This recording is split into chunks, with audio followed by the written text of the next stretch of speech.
This is a CBS News special report. From CBS News headquarters in New York, here is Dan Rather.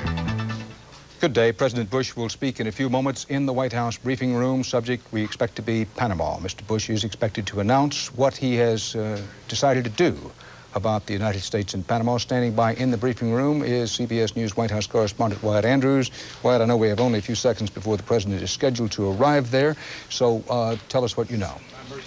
Dan, we expect the president to announce that he is sending 2 battalions down to Panama to augment the 10,000 troops that are already in Panama.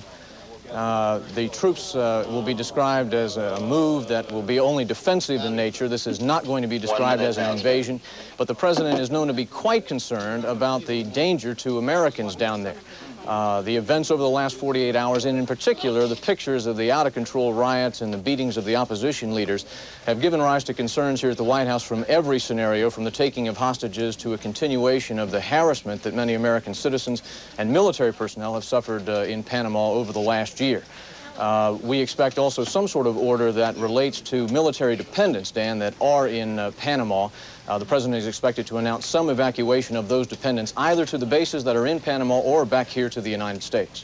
Wyatt, you mentioned that this is by no means to be seen in any way as any kind of invasion or combat operation. I don't think we can underscore that too heavily.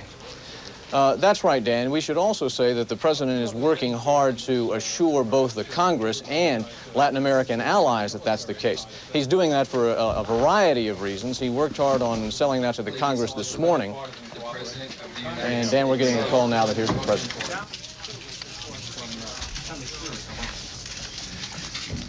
Well, I have a statement here, and then I'd be glad to take a couple of questions, and then I will turn the meeting over to General Scowcroft for any follow-up. The people of Latin America and the Caribbean have sacrificed, fought, and died to establish democracy. Today, elected constitutional government is the clear choice of the vast majority of the people in the Americas, and the days of the dictator are over. Still, in many parts of our hemisphere, the enemies of democracy lie in wait to overturn elected governments through force or to steal elections through fraud. All nations in the democratic community have a responsibility to make it clear through our actions and our words that efforts to overturn constitutional regimes or steal elections are unacceptable. If we fail to send a clear signal when democracy is imperiled, the enemies of constitutional government will become more dangerous. And that's why events in Panama place an enormous responsibility on all nations in the democratic community. This past week, the people of Panama, in record numbers, voted to elect a new democratic leadership of their country. And they voted to replace the dictatorship of General Manuel Noriega. The whole world was watching. Every credible observer, the Catholic Church, Latin and European observers, leaders of our Congress, and 2 former presidents of the United States tells the same story. The opposition won. It was not even a close election. The opposition won by a margin of nearly 3-1. The Noriega regime first tried to steal this election through massive fraud and intimidation, and now has nullified the election and resorted to violence and bloodshed. In recent days, a host of Latin American leaders have condemned this election fraud. They've called on General Noriega to heed the will of the people of Panama. We support and second those demands.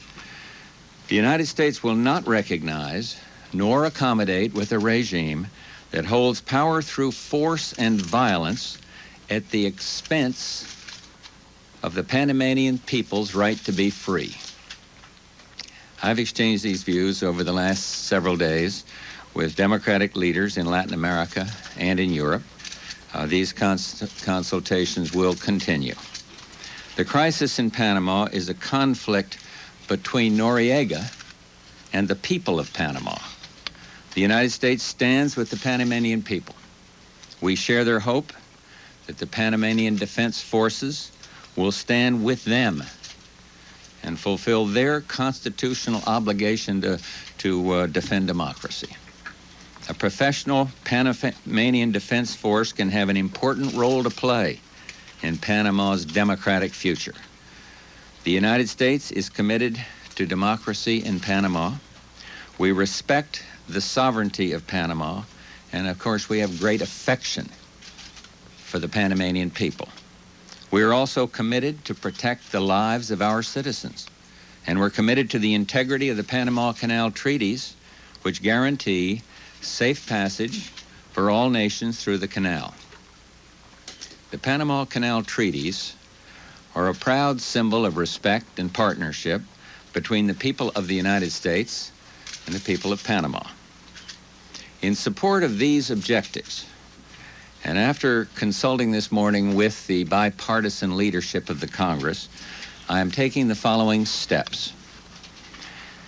First, the United States strongly supports and will cooperate with initiatives taken by governments in this hemisphere to address this crisis through regional diplomacy and action in the Organization of American States and through other means. Second, our ambassador in Panama, Arthur Davis, has been recalled, and our embassy staff will be reduced to essential personnel only. Third, U.S. government employees and their dependents living outside of U.S. military bases or Panama Canal Commission housing areas will be relocated out of Panama or to secure U.S. housing areas within Panama. This action will begin immediately. It'll be completed as quickly and in an orderly a manner as possible. Fourth, the State Department, through its travel advisory, will encourage U.S. business representatives resident in Panama to arrange for the extended absences of their dependents wherever possible. Fifth, economic sanctions will continue in force. Sixth, the United States will carry out its obligations and will assert and enforce its treaty rights in Panama under the Panama Canal treaties. And finally, we are sending a brigade-sized force to Panama to augment our military forces already assigned there. If required, I do not rule out further steps in the future. The United States and all democratic nations in this hemisphere hope that a peaceful resolution can be found to the crisis in Panama. And we urge all those in Panama, every individual, every institution, to put the well-being of their country first and seek an honorable solution to this crisis. The way is still open. Thank you. God bless. Are you willing to drop the drug charges against Noriega? It will mean that he will leave the country or at least give up control in a quid pro quo. No. Mr. President, do you recognize Mr. Andara as the president-elect, and what steps should the United States take to help him get inaugurated? We have not made any formal recognition determination at this point. Mr. President, we understand that you've been trying to... We have been talking to our other countries in the hemisphere on that point, I might add, Terry, but we have made no official determination. We understand you've been trying today, sir, to get other leaders in the hemisphere to agree on a joint statement of condemnation of Noriega, and I wondered if you could give us a progress report on that diplomatic effort, sir. Well, one, I have not, by joint statement, encouraged a joint statement in which the United States would participate. Some of the leaders in this hemisphere are working on getting a joint statement, and indeed I'm told authoritatively that there might be a joint statement out of some European countries. But we would encourage countries in this hemisphere to either jointly or personally make strong statements. And I believe that I want to say 10 countries have already made individual statements, and now I think the next collective diplomatic action is going to be at the OAS. Mr. President, sir, how many troops will that be? And will they be quartered in the military compound? Will they stay there quietly and just be there? Or will they be out on the streets patrolling? We will assert our treaty rights, enforce our treaty rights, and I will refer to, let General Scowcroft to answer the question, but my estimate of the troops would be about 2,000, yeah. President, what is your justification for sending the brigade of troops? What are you worried about? I'm worried about the lives of American citizens, and I will do what is necessary to protect the lives of American citizens, and we will not be intimidated by the bullying tactics, brutal though they may be, of the dictator Noriega. Mr. President, your statement just now about defense forces, would that be a signal that the United States would look favorably on a coup attempt? I've asserted what my interest is at this point. It is democracy in Panama. It is protection of the life of Americans in Panama. I'm going to take two more, and then I'm going to go right here and here on the aisle. Sir, we've been calling around to these Latin American embassies. We find no enthusiasm for the dispatch of American troops there, and the Mexican embassy even said that they warned against intervention. Are you disappointed with the reaction you're getting from Latin America? We've had good reaction from the Latin Americans. I haven't talked to them on that particular point, but we have had very good reaction from them, and I have been impressed with what the role of several of the Latin American leaders. I think for the first time there is a total understanding on their part of the threat to democracy from the stealing of this election, or threat to democracy in the hemisphere from totalitarianism, and it's brought home by this theft of the election. So they don't, and I might add on the troops, I have a profound obligation, and that is as Commander-in-Chief of the Armed Forces and as President, and that is to protect American life. And I'm going to do what is prudent and necessary to do this.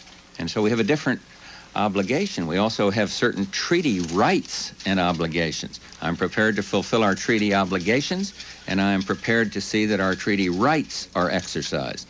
And so I'd leave it right there in terms of the troop deployments. Last one. Mr. President, in the Reagan administration, there was a very formal negotiating process with General Noriega over terms under which he might leave. Is there any possibility that that might repeat itself now, that there might be some sort of formal discussions between yourselves and the Panamanian government and General Noriega about conditions under which he might leave? Oh, he knows my position on the fact that if he does leave, we would have the instant restoration of normal relations with Panama. That has been conveyed to him very, very recently. But look, I will be open-minded about seeing what it might take to see him leave. I'm not going to go back and do what Helen asked about in dropping these indictments. I'm not going to do that. That has profound implications for our fight against narcotics, which has got to be worldwide. But if there's something short of that, the door is open to understand what it is that would be required. But I don't think the Panamanian people should be asked to compromise in terms of their election, which was won 3-1 by those opposed to Noriega. So there'd be certain things, other non-negotiable things, but I don't think that's between Noriega and the Panamanian people. Thank you all very much, and Brent will take the remaining questions. How is Andera? Is he in the hospital? He was out, and then I think he's back in, but now I don't know whether he's gotten out later on or not. Is Noriega capable of taking hostages, sir? Are you concerned about him taking hostages? I'm concerned about protecting the lives of Americans. That's exactly why I've taken the action I have here today. President George Bush live from the White House briefing room, now turning things over to Brent Scowcroft, who's head of the National Security Council. Quickly reviewing what President Bush said, he outlined 8 steps. Dependence on regional diplomacy, the United States ambassador to Panama is going to be recalled. United States employees and their dependents are going to be moved on to the U.S. military bases in Panama. Some of them will be going back home, but they're all to go back on to the military bases as soon as possible. And there only a skeleton force be left at the embassy. Warning travel advisories to businessmen and others who travel to Panama will be issued by the State Department. The economic sanctions against Panama will be continued. The president, in what may have been the most important far-reaching thing, potentially he said that he promised that he would carry out the United States obligations under the treaty in which the Panama Canal was turned back over to Panama.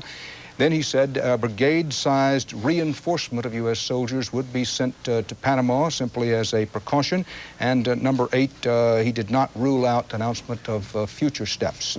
Now, let's go quickly to our Defense Department correspondent, David Martin. David, what you said this morning turns out to be true. The president is going to reinforce with U.S. soldiers. He just said nothing about the possible moving of a carrier group to the area.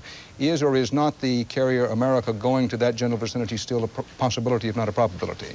Dan, I think the America falls in the category of what the president was referring to when he said he would not rule out further steps.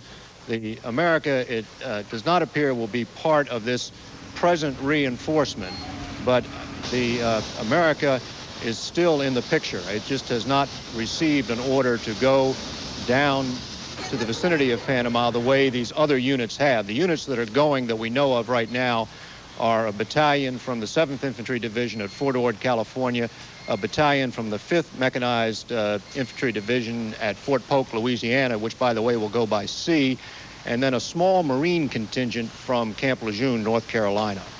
Now, there are about, check me if, on these figures, about 4,700 U.S. troops in and around Panama at the moment. This would raise the force level to the vicinity of 7,000 or 8,000. No, I think there are about 10,300 U.S. servicemen in Panama, not all combat troops, but there is an 8,000-man Army brigade down there. So this would come on top of roughly 10,000 troops already in there. Now, the president also referred to removing evacuating dependents, family members of servicemen who are living off the base.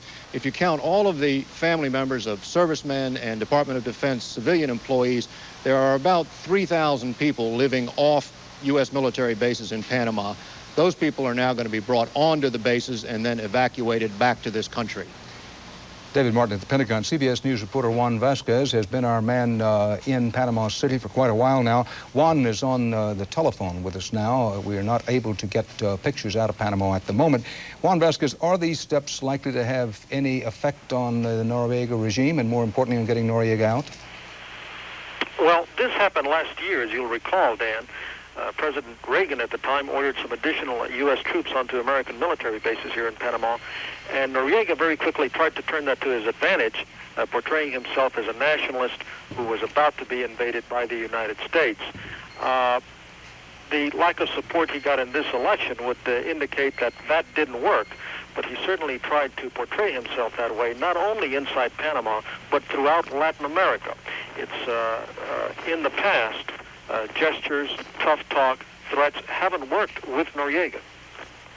Juan Vasquez in Panama City. So, President Bush announcing reinforcements, some more U.S. troops sent to Panama as a precaution, some evacuation of U.S. dependents from Panama, and talk of options still open to him, said the president. We'll have more, of course, on tonight's CBS Evening News. For now, Dan Rather with Wyatt Andrews, David Martin, and Juan Vasquez. See you later. This has been a CBS News special